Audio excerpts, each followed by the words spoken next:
अस्सलाम वालेकुम नाजरीन, कैसे हैं आप सब लोग। उम्मीद है कि जहां भी होंगे खैरियत से होंगे।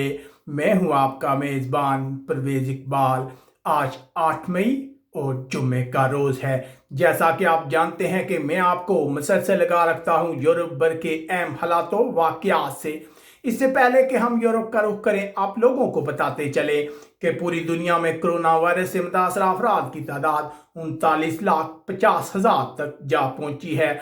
अगर अमवात की बात की जाए तो अब तक पूरी दुनिया में इस खतरनाक वायरस से 2,70,000 से ज़ायद अफराद हलाक हो चुके हैं।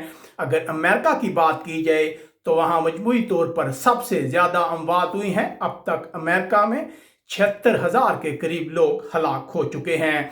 उसके बाद रुख करते हैं यूरोप का। तो सबसे पहले हम आपको बताते हैं कि आज पूरे यूरोप में वी डे की 75वीं सालगिरह मनाई जा रही है। पहली बार है कि ये तकरीबात जो हैं वो लॉकडाउन में मनाई जा रही हैं। बरतानिया में 2 मिनट की खामोशी इख्तियार की गई। बाद में वहाँ की मलका ने खिताब किया, जबकि फ्रांस और जर्मनी में भी इस तरह की तकरीबात मनाई गई हैं। याद रहे कि इस दिन नाजी जर्मनी के खिलाफ जंग इख्तिताम पजीर हुई थी। उसके बाद रुख करते हैं यूरोपीय मुल्क स्पेन का। ऐसे वक्त में जब स्पेन की गवर्नमेंट अगले हफ्ते से लॉकडाउन में नरमी करने जा रही है, एक बार फिर अमवात और नए केसेस में इजाफा देखा जा रहा है। गुज़िश्ता 24 घंटों में मजीद 229 अफराद हलाक हो गए हैं, जिसके बाद स्पेन में हलाकतों की तादाद 26,299 तक जा पहुंची है। अगर नए केसेस की बात की जाए तो आज एक बार फिर 1,000 से ज़्यादा नए केस सामने आए हैं। 1,095 नए केस सामने आए हैं। दूसरी तरफ कहा जा रहा है कि कोरोना वायरस की वजह से तकरीबन 46,000 से ज़ायद सेहत के शोबे से तल्लक रखने वाले कारकुन भी मुतासर हुए हैं। इसके अलावा अहम डेवलपमेंट ये है कि जुमरात के रोज़ मैड्रिड के एक आला सेहत के अहदेदार ने वायरस लॉकडाउन इक़दामात को कम करने की इलाकाई हुकूमत की दरख्वास्तों से इतफाक न करने पर इस्तीफ़ा दे दिया है। उन्होंने यह इस्तीफ़ा मैड्रिड के सेहत के सरबराह की हैसियत से दिया है, क्योंकि मकामी हुकूमत ने मरकज़ी गवर्नमेंट से इक़दामात में नरमी लाने का कहा था, जिसे मरकज़ी गवर्नमेंट ने तस्लीम नहीं किया। दूसरी तरफ अगर बात कीजिए, अच्छी खबर यह है कि मैड्रिड में आज जो आवाम के लिए मखसूस पार्क जो हैं उन्हें दोबारा खोलने का ऐलान किया गया है। उसके बाद हम रुख करते हैं जर्मनी का, लेकिन इससे पहले आपसे गुजारिश करते हैं कि हमारे चैनल को सब्सक्राइब कर लें और अगर आपको हमारा ये वीडियो पसंद आए तो इसे लाइक भी लाजमी कीजिएगा। बात करते हैं जर्मनी की। जर्मनी में इंटेलिजेंस इदारों की रिपोर्ट में कहा गया है कि कोरोना वायरस की चीन की किसी लेबॉरेटरी में तैयारी के कोई सबूत नहीं मिले। ऐसा लगता है कि अमेरिका बीमारी से निपटने में नाकामी से तवज्जो हटाना चाहता है। याद रहे कि इतवार को अमेरिकी वज़ीर ख़ारजा ने दावा किया था कि उनके पास इस सिलसिले में काफ़ी सबूत हैं। उसके बाद रुख करते हैं यूरोपीय मुल्क फ्रांस का। फ्रांस के हकाम पेरिस में कोरोना वायरस के फैलाव की वजह से बहुत परेशान है। इन ख्यालात का इज़हार फ्रांस के वज़ीर आज़म एडवर्ड फिलिप ने गुज़िश्ता रोज़ किया। उन्होंने कहा कि दारुल हुकूमत पेरिस और मुल्क के शमाल मशरकी हिस्सों में लॉकडाउन बस्तूर जारी रहेगा।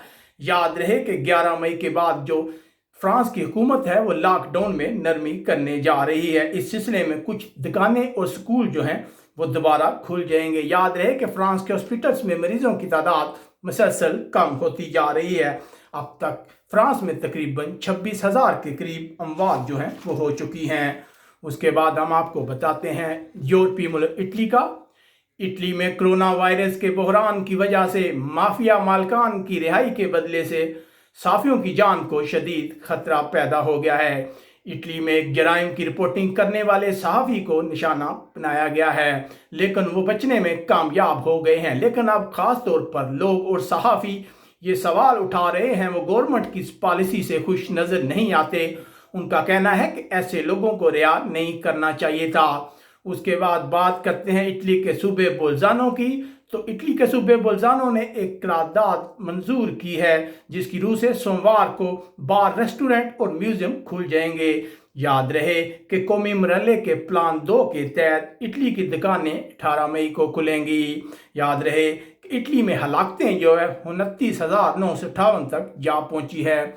اس کے بعد رخ کرتے ہیں یورپی ملک برطانیہ کا۔ تو برطانیہ سے اطلاعات ہیں کہ ٹرین سروس میں اضافہ کیا جائے گا، کیونکہ حکومت 18 مئی سے لاک ڈاؤن میں نرمی کرنے کا ارادہ رکھتی ہے۔ اس اقدام سے اس بات کو یقینی بنایا جائے گا کہ جب لوگ کام پر واپس آئیں تو ریلوے مسافروں کے اضافے سے نپٹنے کے لیے پوری طرح تیار ہو۔ اس کے علاوہ برطانیہ میں کابینہ کے ایک وزیر کا کہنا ہے کہ برطانیہ کے وزیر اعظم بورس جانسن کی تقریر سے لاک ڈاؤن میں بڑی تبدیلیوں کی توقع نہیں رکھنی چاہیے۔ اتوار کو وزیر اعظم لاک ڈاؤن میں خاتمے کے لیے اپنے روڈ میپ کا اعلان کرنے والے ہیں۔ یاد رہے کہ یورپ میں سب سے زیادہ اموات برطانیہ میں ہوئی ہیں، اب تک وہاں 30,615 افراد ہلاک ہو چکے ہیں۔ اس کے بعد خبر شامل کرتے ہیں یونان سے۔ یورپی سرحدی ایجنسی فرونٹیکس نے خبردار کیا ہے کہ یونان کے راستے ترک سرحد عبور کرنے والے تارکین وطن کی ایک نئی لہر کی آمد ہے۔ یہ رپورٹ داخلی طور پر جاری کی گئی ہے، لیکن جمعے کے روز جرمن اخبارات نے اسے شائع کیا ہے۔ اخبار کا کہنا ہے کہ جیسے ہی ترکی میں کرونا وائرس کا بحران ختم ہوگا، وہ تارکین وطن کو دوبارہ بارڈر پر بھیجنا شروع کر دے گا۔ ترکی نے تارکین وطن کے لیے یورپ کا بارڈر اوپن کیا تھا، لیکن بعد میں کرونا وائرس کے بحران کی وجہ سے اس نے اپنا یہ فیصلہ ملتوی کر دیا تھا۔ اس کے بعد بات کرتے ہیں پرتگال کی۔ یورپی ملک پرتگال سے خبر آ رہی ہے کہ پرتگال کے وزیر خزانہ نے جمعرات کے روز کہا ہے کہ سال کے آخر تک بے روزگاری کی شرح 10% کے لگ بھگ ہو جائے گی۔ سال کی پہلی سہ میں یہ شرح 6.7% تھی۔ اس کی وجہ کرونا وائرس کا بحران ہے۔ یاد رہے کہ پرتگال کے وزیر خزانہ کی یہ پیشن گوئی IMF سے بہت کم ہے، کیونکہ IMF کا کہنا ہے کہ پرتگال میں بے روزگاری 3.9% تک چلی جائے گی۔ یاد رہے کہ پرتگال میں بے روزگاری کرونا وائرس کے بحران سے پہلے ہی بڑھ رہی تھی، کیونکہ پرتگال کی معیشت شدید قرضوں اور معاشی بحران کا شکار ہے۔ اس کے علاوہ ہم آپ کو بتاتے چلیں، یہ خبر آ رہی ہے برطانیہ سے، ایک ریکارڈ تعداد میں تقریباً 150 تارکین وطن نے 10 کشتیوں کی مدد سے انگلش چینل کو عبور کرنے کی کوشش کی ہے۔ جی ہاں ناظرین، ایک بہت بڑی تعداد میں تارکین وطن ہیں جنہوں نے انگلینڈ جانے کے لیے یہ کوشش کی ہے۔ اگر دیکھا جائے جب سے ہم رپورٹنگ کر رہے ہیں تو اس سے پہلے کبھی بھی ایک دن میں اتنے زیادہ افراد نے انگلش چینل کو عبور کرنے کی کوشش نہیں کی۔ یاد رہے کہ گزشتہ برس اور حالیہ دنوں میں ایسے افراد کی تعداد مسلسل بڑھ رہی ہے جو انگلش چینل عبور کر کے برطانیہ پہنچنے کی کوشش کرتے ہیں۔ اب تک کے لیے اتنا ہی۔ امید ہے آپ کو ہماری یہ نشریات پسند آئی ہوگی۔ آپ کومنٹس کر کے ہمیں اپنی رائے سے آگاہ کر سکتے ہیں۔ اپنے میزبان پرویز اقبال کو اجازت دیجیے گا۔ اپنا بہت خیال رکھیے گا۔ اللہ حافظ۔